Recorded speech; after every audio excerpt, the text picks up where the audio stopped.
మంత్రి గారు. Speaker sir, ముందుగా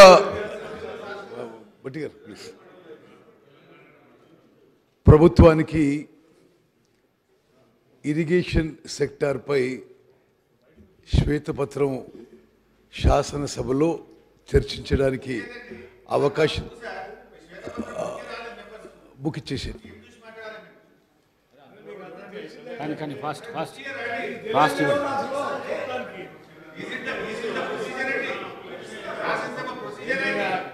సార్, స్పీకర్ గారు మీకు ధన్యవాదాలు తెలియజేస్తూ, అదేవిధంగా గ్రేటర్ క్లారిటీ కోసం మీరు పవర్ పాయింట్ ప్రజెంటేషన్కి అనుమతించినందుకు కూడా నేను మీకు ప్రత్యేకంగా ధన్యవాదాలు తెలియజేస్తూ,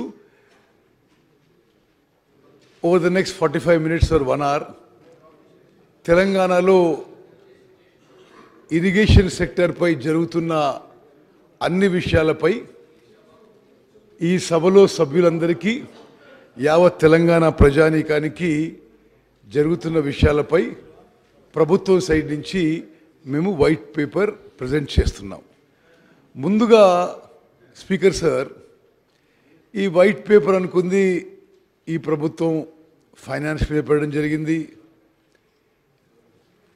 పవర్ సెక్టర్ పెట్టడం జరిగింది, అదేవిధంగా ఇరిగేషన్ మీద పెట్టాలని కూడా చాలా రోజుల క్రితం డిసైడ్ చేయడం జరిగింది.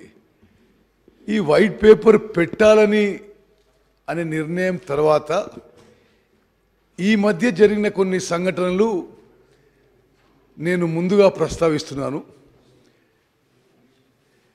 మేడిగడ్డ బ్యారేజ్ అని, it is the heart of the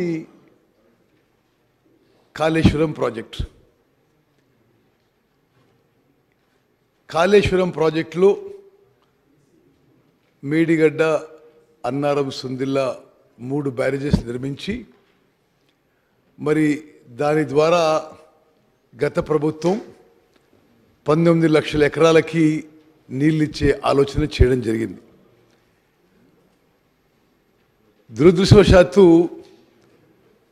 గత ప్రభుత్వం హయాంలో నిర్మించిన Medigadda barrage poor design, poor construction, poor O and M వల్ల సీరియస్ డిఫెక్ట్స్ డెవలప్ అయి ఈరోజు ఆ 3 బ్యారేజ్ల మరి వాటర్ స్టోరేజ్ కానీ ఆ బ్యారేజ్ల విషయంలో ఏ విధంగా ముందుకు పోవాలో ఈ ప్రభుత్వం నేషనల్ డ్యామ్ సేఫ్టీ అథారిటీని అప్రోచ్ అయిన విషయం కూడా శాసనసభ ద్వారా యావత్ రాష్ట్రానికి తెలియజేస్తున్నాం.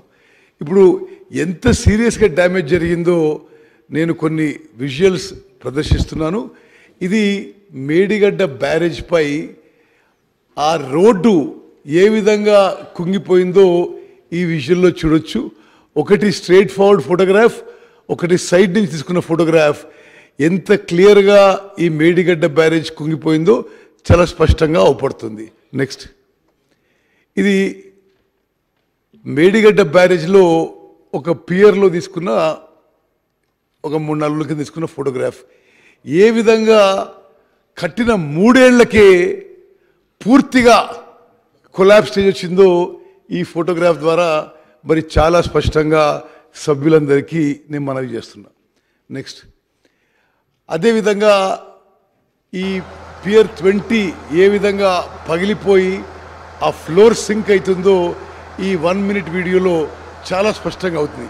కింది నుంచి పై వరకు కూడా పూర్తిగా పగిలిపోయిన విషయం నేను మరి సభ్యులందరికీ కూడా జాగ్రత్తగా గమనించవలసిందిగా విజ్ఞప్తి చేస్తున్నాను. ఏది ఏది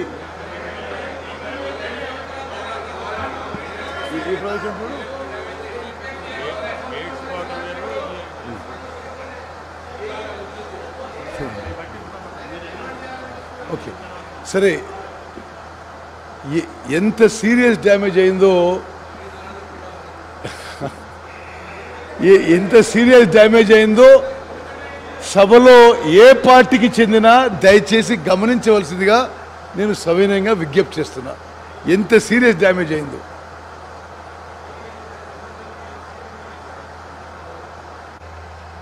చూడండి అది ఎంత సీరియస్గా 100 ఏళ్ళు ఉండాల్సిన ఈ బ్యారేజు 3 ఏళ్లలో ఎట్లా కుప్పకూలిపోతుందో దయచేసి గమనించవలసిందిగా నేను విజ్ఞప్తి చేస్తున్నాను.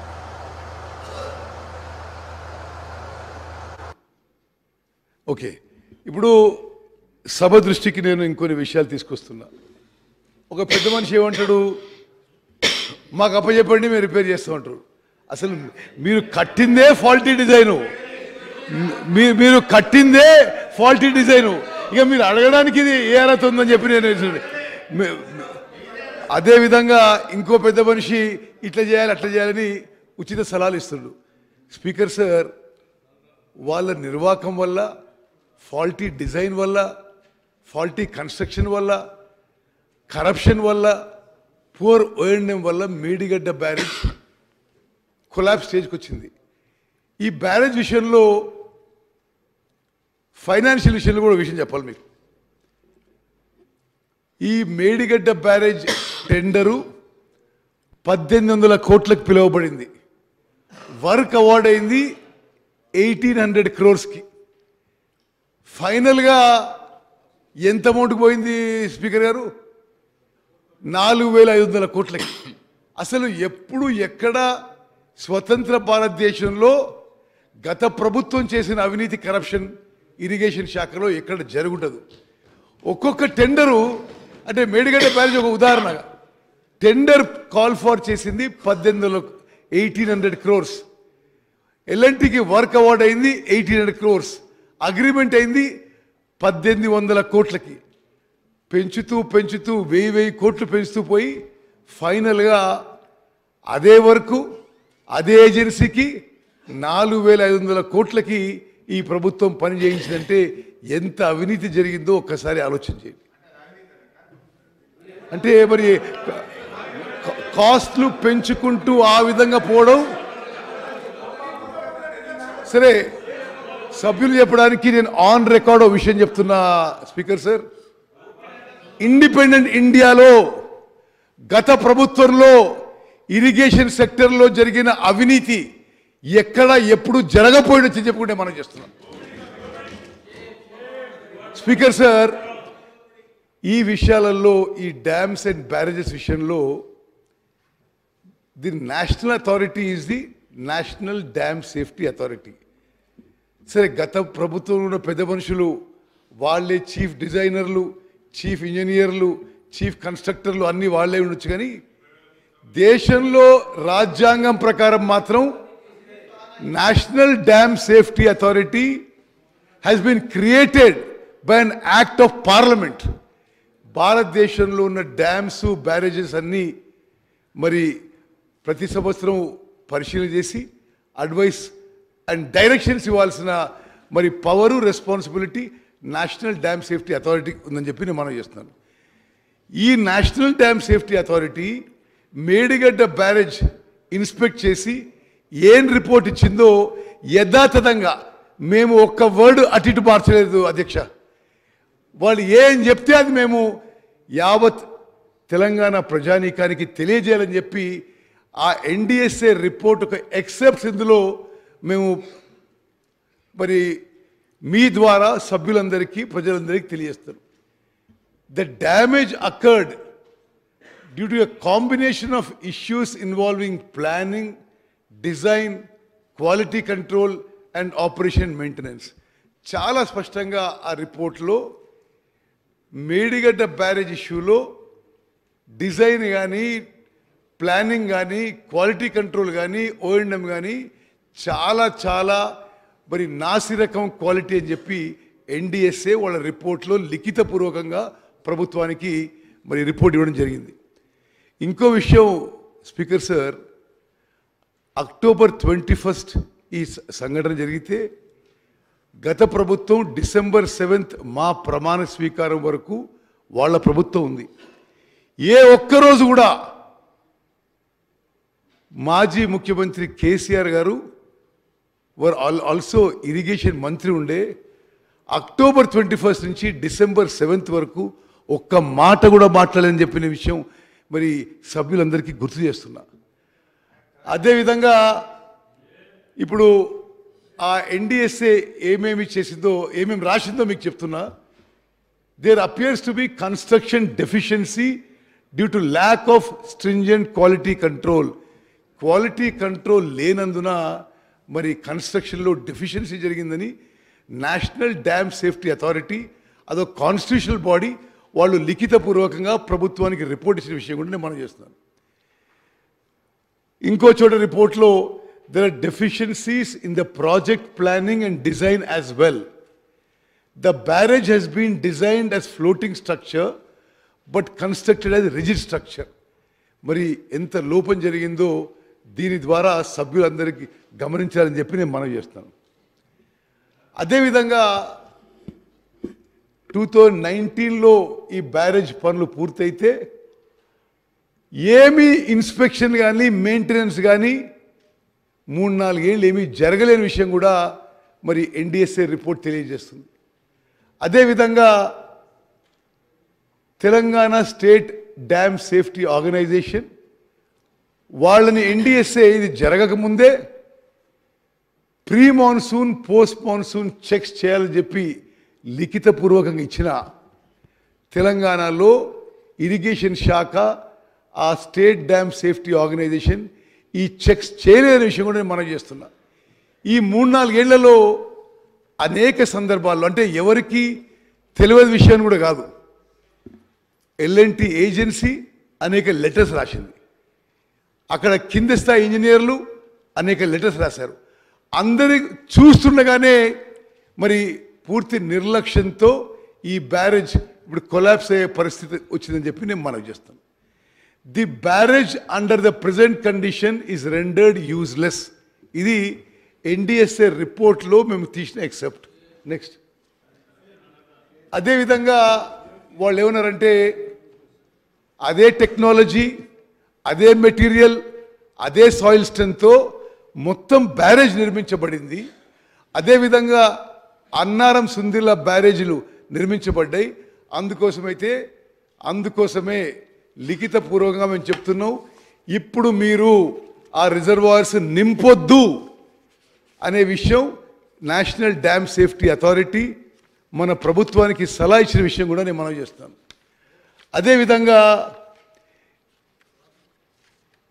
తతిమ 2 బ్యారేజ్లు, అన్నారం సుందిల్లా బ్యారేజ్, అన్నారం బ్యారేజ్లో కూడా ఈ ప్రాబ్లం మొదలైన విషయం నేను ఈ సభ దృష్టికి తీసుకొస్తున్నా. నిన్నటి నుంచి అన్నారం బ్యారేజ్లు కూడా పెద్ద ఎత్తున లీక్ మొదలైంది. ఇట్ ఈస్ రియల్లీ, అంటే గతంలో ఈ శాఖ నిర్వహించిన వాళ్ళు, రెస్పాన్సిబుల్ పీపుల్, అసలు వాళ్ళు సిగ్గుతో తల ఉంచుకోవాలి. యావత్ తెలంగాణ రాష్ట్రానికి క్షమాపణ చెప్పాలి. దానికి పోయి వాళ్ళు మా మీదనే ఎదురుదాడి చేస్తున్నారు. ఈ సభ ద్వారా తెలంగాణ ప్రజానీకానికి తెలియజేస్తున్నాను, నిన్నటి నుంచి అన్నారం బ్యారేజ్లో లీక్ పెద్ద ఎత్తున మొదలైంది. ఇప్పుడు మేము నేషనల్ డ్యామ్ సేఫ్టీ అథారిటీ వాళ్ళని అర్జెంటుగా పిలిపించాం. వాళ్ళు ఇమ్మీడియట్గా ఏం చెప్పారంటే దాంట్లో కొంత వాటర్ ఉంది, ఇమ్మీడియట్గా డీవాటరింగ్ చేయండి, మేము 2 రోజులు వస్తున్నాం అని చెప్పి వాళ్ళ నుంచి కమ్యూనికేషన్ వచ్చింది. నెక్స్ట్ అదేవిధంగా ఇది గతంలో కూడా ఎన్డిఎస్ఏ టీం అన్నారం బ్యారేజ్ అంటే మేడిగడ్డ విజిట్ చేశారు, సపరేట్గా అన్నారం బ్యారేజ్ కూడా విజిట్ చేశారు. అన్నారం బ్యారేజ్లో కూడా చాలా విషయాల్లో డిజైన్లో, ప్లానింగ్లో, కన్స్ట్రక్షన్లో, ఓఎండ్ఎంలో కూడా చాలా ప్రాబ్లమ్స్ ఉన్నాయి, చాలా క్రాక్స్ ఉన్నాయి. మరి ఆ బ్యారేజ్లో కూడా ప్రమాదంలో ఉంది. అన్నారం బ్యారేజ్ కూడా ఏ విధంగా అయితే మేడిగడ్డ బ్యారేజ్ కుంగిపోయిందో, కొలాప్స్ అయ్యే పరిస్థితి వచ్చిందో, అన్నారం బ్యారేజ్లో కూడా ఆ ప్రమాదం ఉంది అని ఎన్డిఎస్ఏ రిపోర్ట్ మాకు ఇవ్వడం జరిగింది. నెక్స్ట్ అదేవిధంగా అధ్యక్ష, మేము ఇమ్మీడియట్ మెజర్గా ఈ ప్రభుత్వం రాగానే ఈ బ్యారేజెస్ విషయంలో vigilance and enforcement enquiry order చేశాం. విజిలెన్స్ అండ్ ఎంక్వైరీకి డిపార్ట్మెంట్కి కొంతమంది చీఫ్ ఇంజనీర్స్ అటాచ్ చేసి వాళ్ళు కూడా మరి రిపోర్ట్ ఇవ్వడం జరిగింది. స్పష్టంగా విజిలెన్స్ అండ్ ఎన్ఫోర్స్మెంట్ డిపార్ట్మెంట్ కూడా వాళ్ళు చేసిన రిపోర్ట్లు ఎంక్వైరీలో మరి తేలిన విషయాలు ఏంటంటే the department irrigation department has not carried out the work as per the specified sequential manner. అదేవిధంగా చాలా డీవియేషన్ అప్రూవల్స్ ఇష్యూ చేశారు, ఆ ఇన్స్పెక్షన్ నోట్స్ ఏవీ లేవని చెప్పి. అదేవిధంగా ఈ బ్యారేజు ఆనాటి ముఖ్యమంత్రి గారు జూన్ 19వ తారీఖు 2019న ఇనాగ్రేట్ చేస్తే ఆ తర్వాత 4 ఏళ్ల పాటు నో ఆపరేషన్ అండ్ మెయింటెనెన్స్ జరిగిందని విజిలెన్స్ రిపోర్ట్లో ఉంది. నెక్స్ట్. అదేవిధంగా రకరకాల విషయంలో మరి ఈ బ్యారేజెస్ విషయంలో చాలా లోపాలు జరిగాయి, నిర్లక్ష్యం జరిగింది, దానివల్లనే ఈ డ్యామేజ్ జరిగిందని ఆ విజిలెన్స్ రిపోర్ట్లో కూడా ఉంది. అదేవిధంగా అప్పుడున్న ఇంజనీర్ ఇన్ చీఫ్ మరి ఆ డిఫెక్ట్ లయబిలిటీ పీరియడ్లోనే బ్యాంక్ గ్యారంటీస్ ఆ ఏజెన్సీకి విడుదల చేశాడు. మేము చర్యలు తీసుకొని ఆ ఇంజనీర్ ఇన్ చీఫ్ రామగుండంని సర్వీస్ నుంచి టర్మినేట్ చేశాం. నెక్స్ట్. అధ్యక్ష, స్పీకర్ సార్, అదేవిధంగా మనం ఈ మేడిగడ్డ బ్యారేజు కాళేశ్వరం ప్రాజెక్ట్ గురించి మాట్లాడుతున్నాం కాబట్టి మీకు తెలుసు, నిన్నగాక మొన్న సిఏజీ రిపోర్ట్ శాసనసభలో టేబుల్ చేయడం జరిగింది. Controller and auditor general of India is one of the highest constitutional bodies of India. వాళ్ళు సుదీర్ఘంగా కాళేశ్వరం ప్రాజెక్ట్ పరిశీలన చేశారు. అసలు యావత్ రాష్ట్రం, యావత్ దేశం అవాక్ అయ్యే విషయాలు, షాక్ అయ్యే విషయాలు ఈ కాళేశ్వరం ప్రాజెక్ట్ విషయంలో సిఏజీ రిపోర్ట్ ఇవ్వడం జరిగింది. CAG report has a great sanctity. తప్పనిసరిగా మా ప్రభుత్వం ఆ విజిలెన్స్ రిపోర్ట్పై, ఎన్డిఎస్ఏ రిపోర్ట్పై, సిఏజీ రిపోర్ట్పై కఠినంగా చర్యలు తీసుకుంటామని చెప్పి కూడా మేము ఈ సభకు హామీ ఇస్తున్నాం. ఒక్కసారి అధ్యక్ష, సభ్యులందరూ ఆలోచన చేయాలి.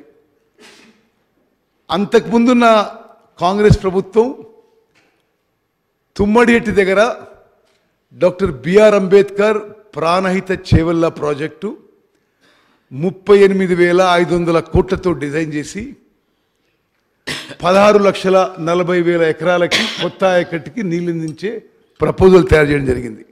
38,500 crores. వీరి ప్రభుత్వం వచ్చి గతంలో జరిగిన విషయాలని మరి పక్కన పెట్టి కొన్ని వేల కోట్ల పనులని ఇగ్నోర్ చేసి అదే ప్రాజెక్ట్ని కాస్ట్ని 38,500 కోట్ల నుంచి 81,000 కోట్లకి పెంచింది. వాళ్ళ ప్రాజెక్ట్ రిపోర్టు 81,911 రూపాయలకి సెంట్రల్ వాటర్ కమిషన్ మరి డిపిఆర్ అప్రూవ్ చేయడం జరిగింది. 81,000 crores సిడబ్ల్యూసి అప్రూవ్ చేస్తే ఈ రోజు వరకు అసలు ఇక చాలా పనులు మిగిలి ఉన్నాయి. ఇంకా 50,000 కోట్ల పనులు మిగిలి ఉండి 94,000 కోట్లు ఆల్రెడీ ఖర్చు అయిపోయి మరి ఆ ప్రాజెక్టు అసలు పూర్తి కావడానికి ఇంకా చాలా టైం పట్టేటట్టు ఉంది. సిఏజీ అబ్జర్వేషన్ ప్రకారం 81,000 crores సిడబ్ల్యూసి అప్రూవ్ చేస్తే ఇప్పుడు ప్రాజెక్ట్ కాస్టు ప్రస్తుతం వాళ్ళకున్న అంచనాలు ఇది 2022లో సిఏజీ ఎగ్జామిన్ చేసింది. 81,000 crores వాళ్ళు సిడబ్ల్యూసి అప్రూవ్ చేస్తే సిఏజీ అంచనాల మేరకు కాళేశ్వరం ప్రాజెక్ట్ కాస్ట్ ఇప్పుడు 1,47,000 కోట్లు కాబోతుంది. 81,000 crores 81,000 crores చాలా ఎక్కువ అనుకుంటున్నాం. 81,000 crores ప్రాజెక్టు సిడబ్ల్యూసి అప్రూవ్ చేస్తే గత ప్రభుత్వం నిర్వాకం వల్ల, నిర్లక్ష్యం వల్ల, కరప్షన్ వల్ల ఇప్పుడు ప్రాజెక్ట్ కాస్ట్ 1,47,000 కోట్లు కాబోతుంది. బెనిఫిట్ కాస్ట్ రేషియో అని సిఏజీ అంటే ఎంత ఖర్చు పెడుతున్నాము, దానివల్ల ఎంత బెనిఫిట్ వస్తుందని ఒక అనాలిసిస్ చేశారు. 81,000 ఖర్చు చేసి ఉంటే బెనిఫిట్ కాస్ట్ రేషియో 0.75 ఉండేది. Considering the latest likely project cost అంటే 1,47,000 కోట్లు ఖర్చు పెడితే benefit cost ratio works out to 0.52. అంటే ప్రభుత్వం అమూల్యమైన ప్రజా సొమ్ము ఖర్చు పెట్టిన ప్రతి రూపాయికి రిటర్న్ విల్ బి 52 పైసా. అంటే క్లియర్లీ ఇండికేట్స్ కాళేశ్వరం ప్రాజెక్టు మొదటి నుంచి కూడా ఎకనామికలీ అన్వయబుల్ ప్రాజెక్ట్ అని చెప్పి ఈ సభ ద్వారా యావత్ తెలంగాణ ప్రజానీకానికి తెలియజేస్తున్నాం. అదేవిధంగా కాంట్రాక్టర్లకి వేల కోట్లకి వేల కోట్లు అన్డ్యూ బెనిఫిట్స్ గత ప్రభుత్వం ఇచ్చిందని చెప్పి చాలా స్పష్టంగా సిఏజీ రిపోర్ట్లు ఇవ్వడం జరిగింది. ఇందులో ఒకటే విషయం మీకు హైలైట్ చేస్తున్నాను నేను. ఇది 2021లో 21-22లో సిఏజీ ఆనాడున్న ఫిగర్స్ ఎగ్జామిన్ చేసినప్పుడు కాస్టు 1,47,000 కోట్లు. క్రమంగా as the project nears completion ఇది 2 లక్షల కోట్లకు కూడా పోయే ప్రమాదం అని చెప్పి కూడా నేను మనవి చేస్తున్నాను. అదేవిధంగా అసలు ఇంకో సభ్యులందరూ కూడా నిర్గాంతపోయే విషయం ఒకటి తెలియజేస్తున్నాను. పీక్ ఎనర్జీ డిమాండ్ కాళేశ్వరం ప్రాజెక్టులో అన్ని పంపులు పనిచేసే సమయం వచ్చినప్పుడు, సైమల్టేనియస్గా పనిచేసే సమయం వచ్చినప్పుడు total energy demand will be 203 million units per day. Kaleshwaram project పూర్తి స్థాయిలో అన్ని పంపులు పనిచేస్తున్నప్పుడు total energy consumption per day will be 203 million units per day. అంటే మొత్తం తెలంగాణ రాష్ట్రంలో ఏ సంవత్సరం అయితే సిఏజీ రిపోర్ట్ తయారు చేసినో 21-22లో మొత్తం తెలంగాణ రాష్ట్రంలో అన్ని అవసరాలు కలిపి electricity consumption 196 million units per day ఉంటే, మొత్తం తెలంగాణ రాష్ట్రంలో పరిశ్రమలు, డొమెస్టిక్, అగ్రికల్చర్ అన్నీ కలిపి 196 మిలియన్ యూనిట్స్ పర్ డే ఉంటే, ఒక్క కాళేశ్వరం ప్రాజెక్ట్కే మరి అన్ని పంపులు పనిచేసి దానికి energy consumption 203 million units per day. అంటే మొత్తం రాష్ట్రంలో కన్జ్యూమ్ అయ్యే పవర్ కంటే కాళేశ్వరం ప్రాజెక్ట్కి ఎక్కువ పవర్ కన్జ్యూమ్ అనే విషయం సిఏజీ రిపోర్ట్ తెలియజేసింది. దాని ఖర్చు అంటే కేవలం ఎలక్ట్రిసిటీ ఖర్చు. కాళేశ్వరం ప్రాజెక్టు పూర్తి స్థాయిలో నడిపించినప్పుడు, అన్ని పంపులు కూడా మరి పూర్తి స్థాయిలో నడిచినప్పుడు 10,374 కోట్లు electricity charges per year Kaleshwaram ప్రాజెక్టుకి 10,374 కోట్లు. ఇవి ఈ ఫిగర్స్ మేము సృష్టించలేదు అధ్యక్ష. ఇవన్నీ సిఏజీ చాలా జాగ్రత్తగా పరిశీలన చేసి వాళ్ళ రిపోర్ట్లు ఇవ్వడం జరిగింది. అదేవిధంగా మరి ఇది కమిషన్ల కక్కుర్తో మరొకటో తెలియదు కదా నాకు. వాళ్ళు సిఏజీ ఏమంటారంటే డిపార్ట్మెంట్ ఇంత ఆదరాబాదరగా తొందరపడి ఎందుకు వర్క్లు ఇచ్చినా అర్థం కావడం లేదు. ఒక ఎగ్జాంపుల్గా 25,000 కోట్ల works were awarded even before the approval of DPR. Detailed project report Kaleshwaram చాలా స్పష్టంగా కాళేశ్వరం ప్రాజెక్టులో 25,000 కోట్ల వర్క్లు ఇవ్వడం జరిగింది. అదేవిధంగా మల్లన్న సాగర్ విషయంలో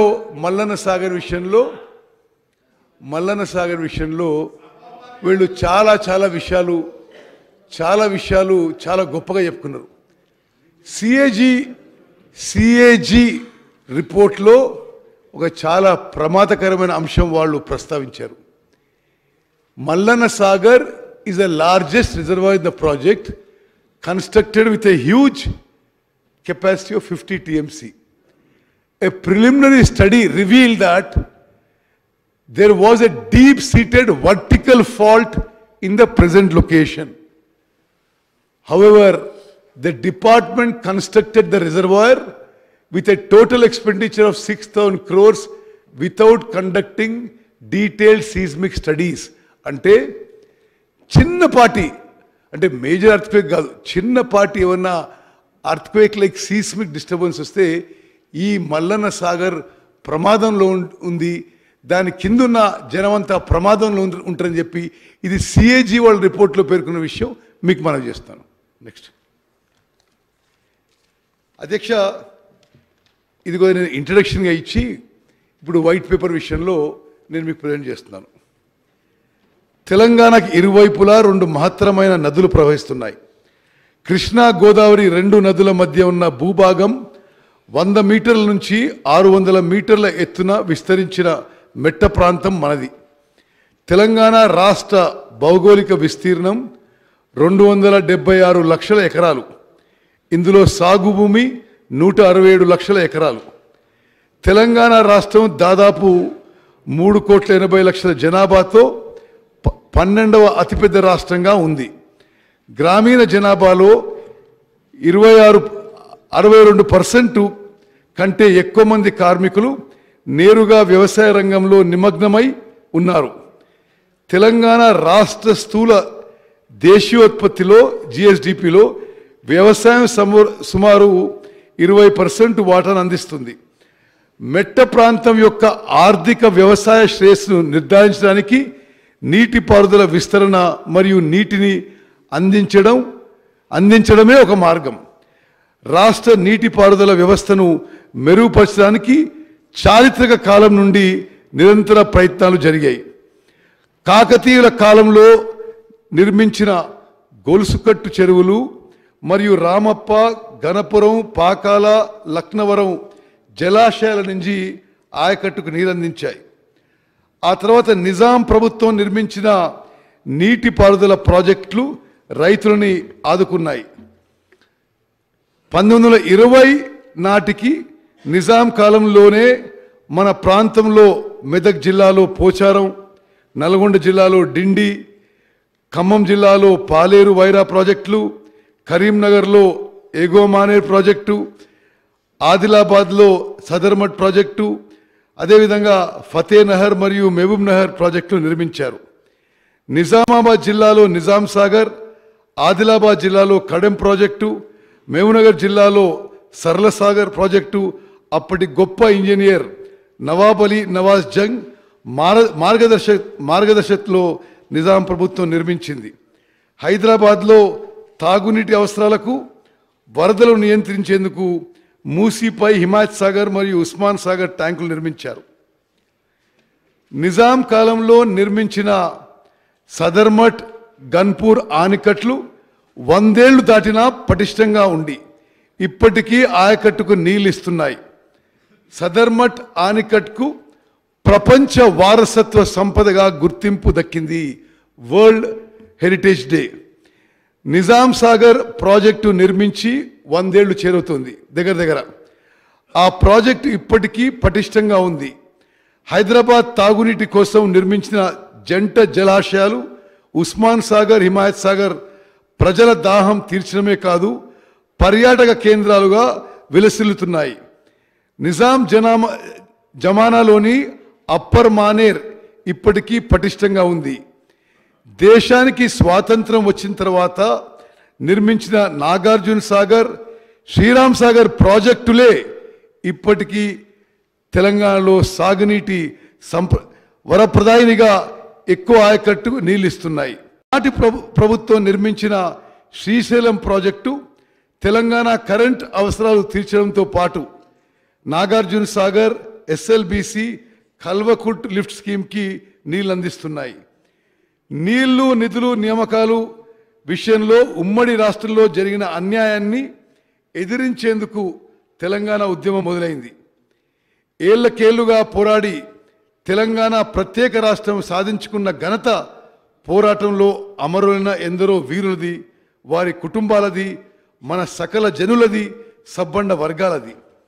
తెలంగాణ రాష్ట్రం ఏర్పాటుతో అటు కృష్ణా, ఇటు గోదావరి సాగునీటి గలగలలతో మన పంట పొలాల్ని సస్యశ్యామలం అవుతామనుకున్న ప్రజల ఆశలు ఆకాంక్షలు ఇప్పటికీ అనుకున్న లక్ష్యాన్ని అందుకోలేదనే చెప్పుకోవాలి.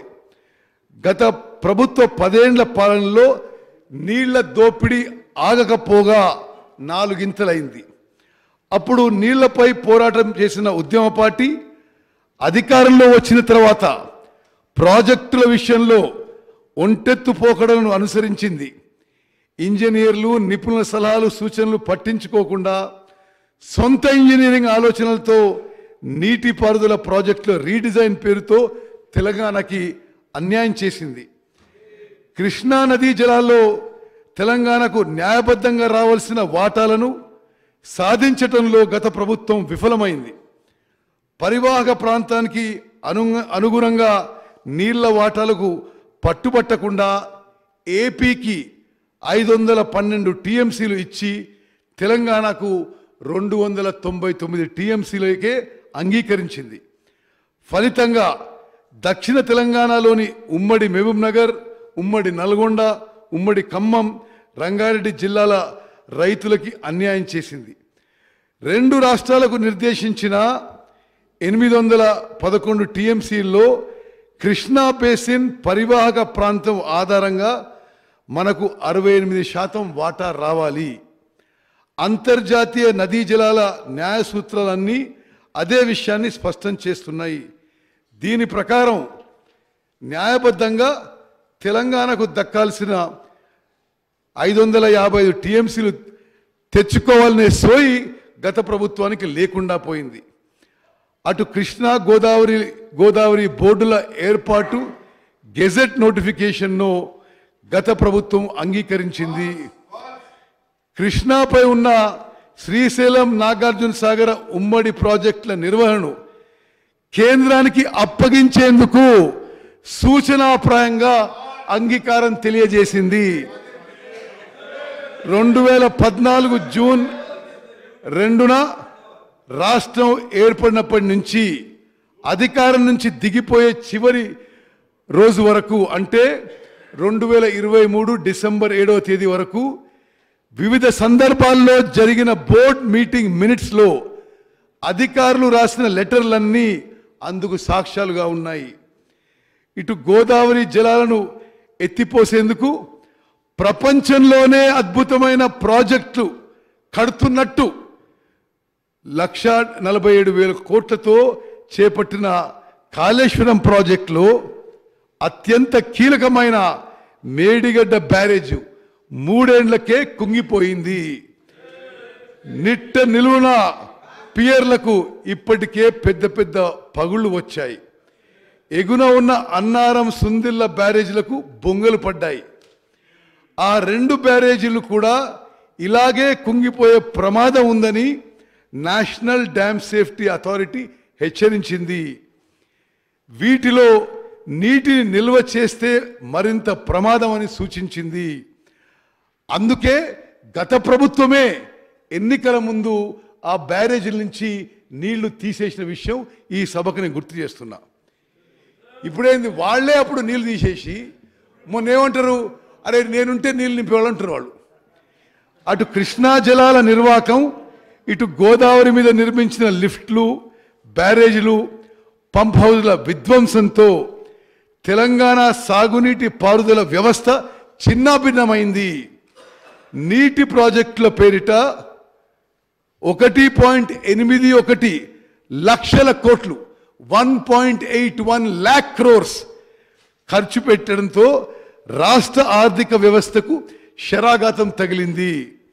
2014 నుంచి 2023 వరకు నీటిపారుదల రంగానికి కేటాయించిన బడ్జెట్, ప్రాజెక్టుల పేరిట ఏర్పాటు చేసిన కార్పొరేషన్ల ద్వారా తెచ్చిన రుణాలతో కలిసి అప్పులు, వడ్డీల భారం పెరిగిపోయింది. రాష్ట్ర ఖజానా మొత్తం అప్పుల భారంతో కుంగిపోయింది. భావి తరాలు మోయలేని విధంగా ప్రాజెక్టులపై గత ప్రభుత్వం చేసిన అప్పులు తీర్చాలంటే వడ్డీతో సహా రాబోయే 10 ఏళ్లలో 1.35 లక్షల కోట్లు, అంటే 1.35 lakh crores తిరిగి చెల్లించాల్సిన పరిస్థితి ఉంది. గడిచిన 10 ఏళ్లలో సాగునీటి ప్రాజెక్టులపై ప్రభుత్వం అనుసరించిన విధ్వంసక ధోరణి తెలంగాణను నట్టేట ముంచింది. గత ప్రభుత్వం అనుసరించిన తప్పుడు విధానాలు, భారీ అప్పులు, అవినీతితో పాటు అడుగడుగునా జరిగిన అవకతవకలను మన రాష్ట్రానికి పూడ్చేంత నష్టం తెచ్చిపెట్టాయి. ఈ శ్వేతపత్రం నీటిపారుదల రంగం ఎదుర్కొంటున్న వివిధ సమస్యలు మరియు సవాళ్ళ గురించి సమగ్రమైన సమాచారాన్ని అందించడం, ఈ లోపాలని అధిగమించడానికి సాధ్యమయ్యే ప్రభుత్వ చర్యలను అన్వేషించడం లక్ష్యంగా పెట్టుకుంది. ఈ శ్వేతపత్రం వివిధ ప్రాజెక్టుల అమలు పురోగతిని, వాటి నీటిపారుదల సామర్థ్యాన్ని తెలియజేస్తుంది. తెలంగాణ రాష్ట్ర ప్రయోజనాన్ని కాపాడడంతో పాటు కృష్ణా గోదావరి జలాలతో వీలైనంత ఎక్కువ ఆయకట్టుకి సాగునీటి అందించే లక్ష్యంతో రైతుల ఆదాయం పెంచే దిశగా నేటి తెలంగాణ ప్రభుత్వం తీసుకునే చర్యలను మేము ప్రస్తావించబోతున్నాము. అధ్యక్ష, ఇరిగేషన్ పొటెన్షియల్ విషయంలో నేను మీకు ఈ స్లైడ్ చాలా స్పష్టంగా తెలియజేస్తుంది. తెలంగాణ ఏర్పాటయ్యే నాటికి 57 లక్షల ఎకరాల ఆయకట్టు ఉంది. లక్షల ఎకరాల ఆయకట్టు ఉంది. అప్పటి వరకు అయిన ఖర్చు, తెలంగాణ రాష్ట్రం ఏర్పాటు అయ్యే వరకు అయిన ఖర్చు ఇరిగేషన్ సెక్టార్పై 54,000 కోట్లు. 54,000 కోట్లకి ఒక్కో ఎకరానికి వచ్చిన ఖర్చు 93,000 రూపాయలు. 2014లో తెలంగాణ రాష్ట్రం ఏర్పడింది, టీఆర్ఎస్ ప్రభుత్వం ఏర్పడింది. ఆ తర్వాత 2014 నుంచి 2023 వరకు 10 సంవత్సరాల్లో ఇరిగేషన్ ప్రాజెక్టులపై ఖర్చు 1.81 లక్ష కోట్లు. గతంలో 54,000 కోట్లతో 57 లక్షల ఎకరాలు ఆయకట్టు వస్తే ఈ 10 ఏళ్లలో 1.81 లక్షల కోట్ల ఖర్చుతో కొత్త ఆయకట్టు వచ్చింది 15 లక్షల ఎకరాలు. అంటే ఈ 10 ఏళ్లలో వీళ్ళు ఖర్చు పెట్టిన సొమ్ముకి ఒక్కో ఎకరానికి కొత్త ఆయకట్టుకు వచ్చిన ఖర్చు మరి 11 లక్షల రూపాయలు అని చెప్పి నేను మనం చేస్తున్నాను. Sir, I'm not yielding. పూర్తయిన తర్వాత మీరు మాట్లాడండి. గత ప్రభుత్వం 10 ఏళ్లలో అనాలోచితంగా ఖర్చులు చేసింది. నేను మళ్ళీ చెప్తున్నా, 2014 నుంచి 2023 వరకు 1.81 lakh crores వ్యయంతో 15 లక్షల ఎకరాల విస్తీర్ణంలో ఆయకట్టు వచ్చింది. అంటే ఒక్కో ఎకరానికి 11 లక్షలు ఖర్చు పెట్టింది. అంటే గతంతో పోలిస్తే ఒక్కో ఎకరానికి దాదాపు 12 రెట్లు ఎక్కువ ఖర్చు పెట్టడం విస్మయం కలిగిస్తుంది. అదేవిధంగా ప్రస్తుతం కొనసాగుతున్న ప్రాజెక్టులు పూర్తయితే రాష్ట్రం మొత్తం నీటిపారుదల సామర్థ్యం 127 లక్షల ఎకరాలకు చేరుతుందని అంచనా ప్రతిపాదనలు ఉన్నాయి. మిగిలి ఉన్న ప్రాజెక్టులు పూర్తి చేసి 53 లక్షల ఎకరాల అదనపు ఆయకట్టుకి నీరివ్వడానికి 97,000 కోట్లు అవసరం. 5 ఏళ్లలో చెల్లించాల్సిన అప్పులు, వడ్డీలతో కలిసి రాబోయే 5 ఏళ్లలో చెల్లించాల్సిన రుణభారం 77,000 కోట్లు.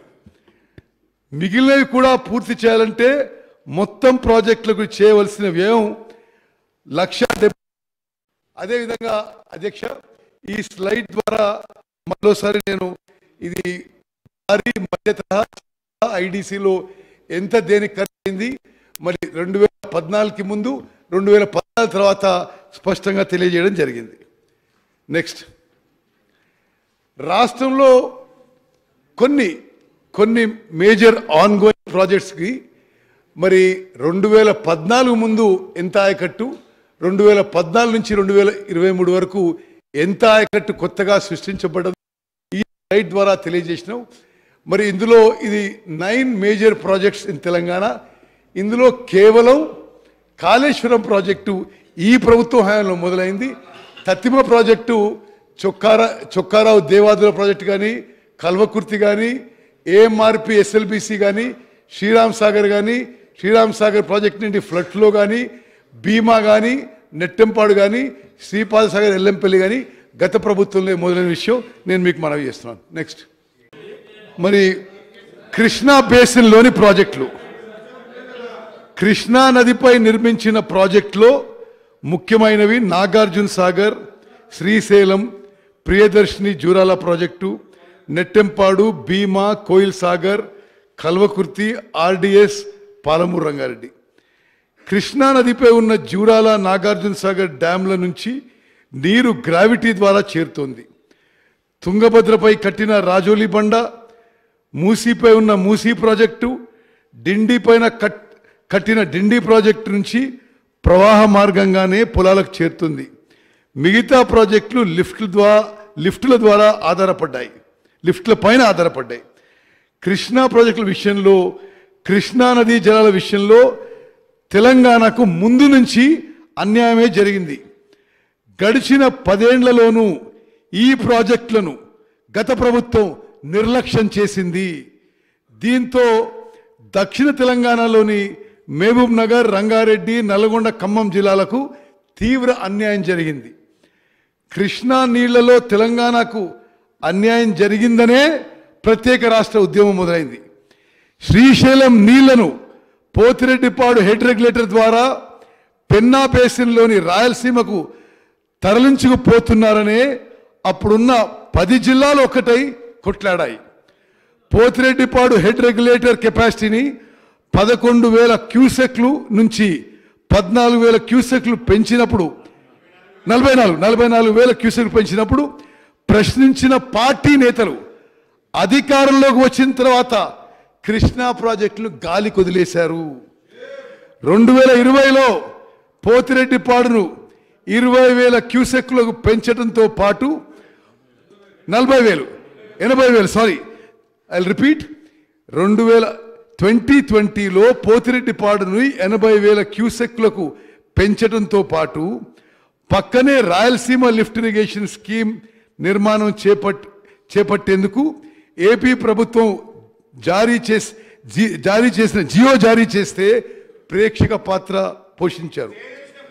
కుండకు గండి కొట్టినట్లుగా శ్రీశైలం రిజర్వాయర్ అట్టడుగున ఉన్న నీటిని కూడా తీసుకెళ్లేందుకు ఏపీ చేసిన ప్రయత్నాలు అడ్డుకోలేదు.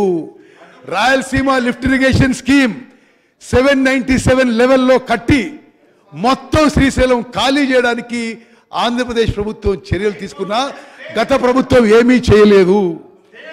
రాయలసీమ లిఫ్ట్ ఇరిగేషన్ ప్రాజెక్టు టెండర్ల ప్రక్రియ పూర్తయ్యే వరకు అప్పటి ప్రభుత్వం కేంద్రానికి ఫిర్యాదు చేయలేదు. అదే సమయంలో జరిగిన అపెక్స్ మీటింగ్లో బిజీ ఆంధ్రప్రదేశ్ ప్రభుత్వం చర్యలు తీసుకున్నా గత ప్రభుత్వం ఏమీ చేయలేదు. రాయలసీమ లిఫ్ట్ ఇరిగేషన్ ప్రాజెక్టు టెండర్ల ప్రక్రియ పూర్తయ్యే వరకు అప్పటి ప్రభుత్వం కేంద్రానికి ఫిర్యాదు చేయలేదు. అదే సమయంలో జరిగిన అపెక్స్ మీటింగ్లో బిజీ షెడ్యూల్ ఉంది అని కారణం చూపెట్టి రాలేకపోతున్నా అంటూ మీటింగు వాయిదా వేయాలని అప్పటి ముఖ్యమంత్రి లేఖ రాయటం గత ప్రభుత్వ వైఖరిని బయటపెట్టింది.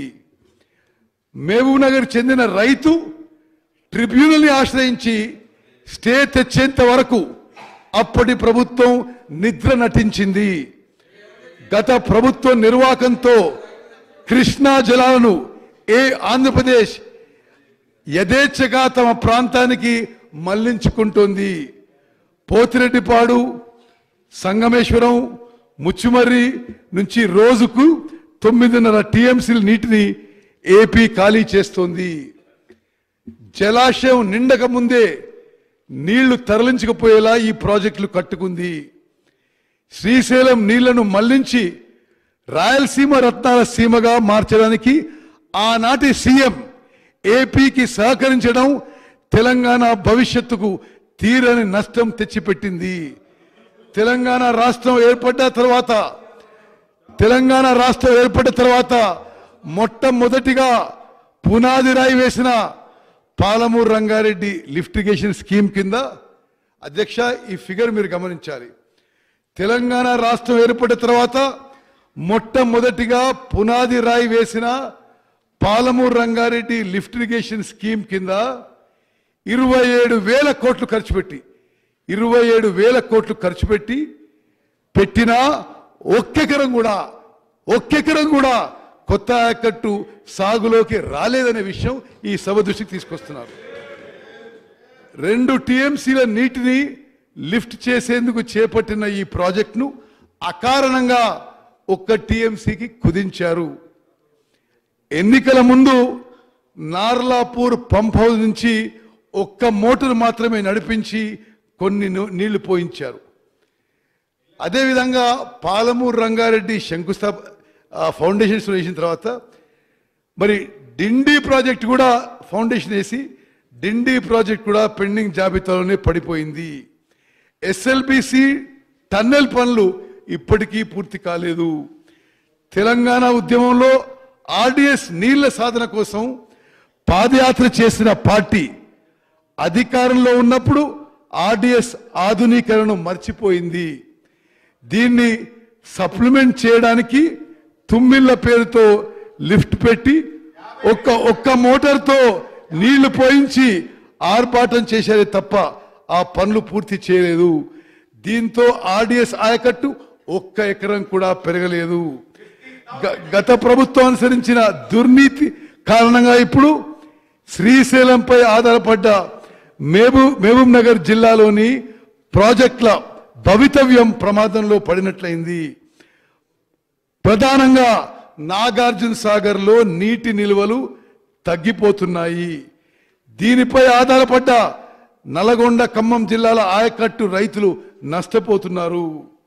అదేవిధంగా అధ్యక్ష, నేను ముందోసారి చెప్తున్నా, మళ్ళీసారి రిపీట్ చేస్తున్నా, ఎందుకంటే ఈ రాష్ట్ర భవిష్యత్తుకి చాలా చాలా కీలక విషయం.